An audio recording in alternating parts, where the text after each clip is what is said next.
Globalis mempunyai sebuah skenario menarik ketika saya mendapat kabar bahwa ada sebuah pesawat Boeing 747 yang berjalan tanpa nama maskapai penerbangan pindah-pindah mendarat dalam 1 bulan ini ke lebih 370 airport komersial di Amerika. Kode pesawat itu adalah NJ872MJ. Dengan kru semua berpakaian kasual, ada logo di badge mereka bertulis Dead Angel. Dan kode call sign pesawat tersebut adalah String 843. Pesawat yang pindah-pindah dari bandara komersial ke bandara komersial lainnya itu diketahui membawa alat bernama EMP, Electromagnetic Pulse Gun. Alat ini bisa melakukan gangguan elektromagnetik sistem komunikasi, transient electromagnetic disturbance. EMP bisa melakukan pengacauan electromagnetic transmission pada jaringan komunikasi, listrik, dan radar di bandara. Secara teknis, apakah mereka sedang melakukan kalibrasi sehingga ketika ada serangan rudal atau pesawat luar masuk Amerika, radar dan alat komunikasi bandara tersebut tidak membaca dan tidak bisa membloknya? Demikiankah langkah aslinya?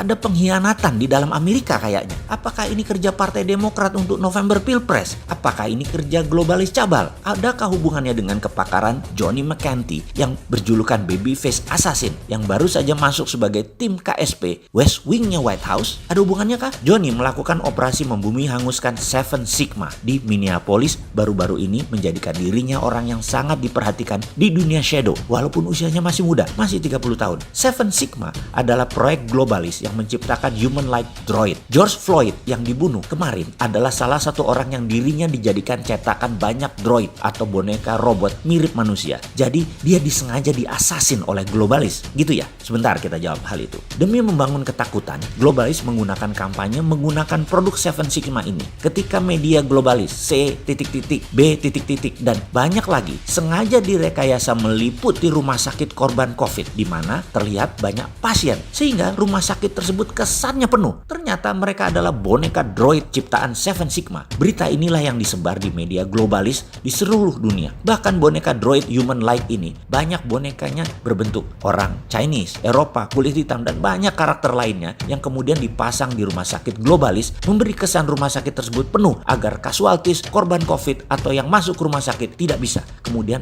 membuat dunia panik. Pada saat ada kerusuhan di seluruh Amerika tentang rasisme, Johnny McKenty melakukan operasi membakar pabrik Seven Sigma rata tanah sebagai pelaksana strategi Trump. Pabrik yang dijaga ketat oleh keamanan swasta dan keamanan pemerintah daerah tersebut diserbu massa dalam tanda petik. Kemudian Trump menunjukkan dirinya sebagai anti globalis. Di setiap kampanyenya, sekarang ya yang terakhir di Ohio, dia tidak memakai masker, menunjukkan semua ini adalah benar. COVID itu ada, namun ada yang mengendalikan dan dia melawan globalis cabal ini. COVID dituduhnya pengendalinya adalah globalis yang menunggangi Partai Demokrat dan bekerja sama dengan komunis Cina. Trump menyatakan globalis adalah komunis, globalis adalah fasis, dan Demokrat adalah partai kesusupan ideologi komunis. Seru. Inilah komentar yang ada di otak saya melihat apa yang menjadi tendang-tendangan antara globalis, Demokrat, WHO melawan Trump yang kakinya separuh main di Putin, di mana Putin juga memanfaatkan dua kakinya dengan satu kakinya lagi ada di Tiongkok juga. Rumit sekali mainan mereka. Langkah-langkahnya sangat agresif, bukan klasik. Kalau Bobby Fischer, Karpov, sampai yang sekarang yang jagoan catur Magnus Carlsen dibandingkan langkah catur dunia nyata para globalis versus nasionalis ini, elo ratingnya jauh tinggi globalis dan nasionalis ini. Grandmaster catur jauh di bawah.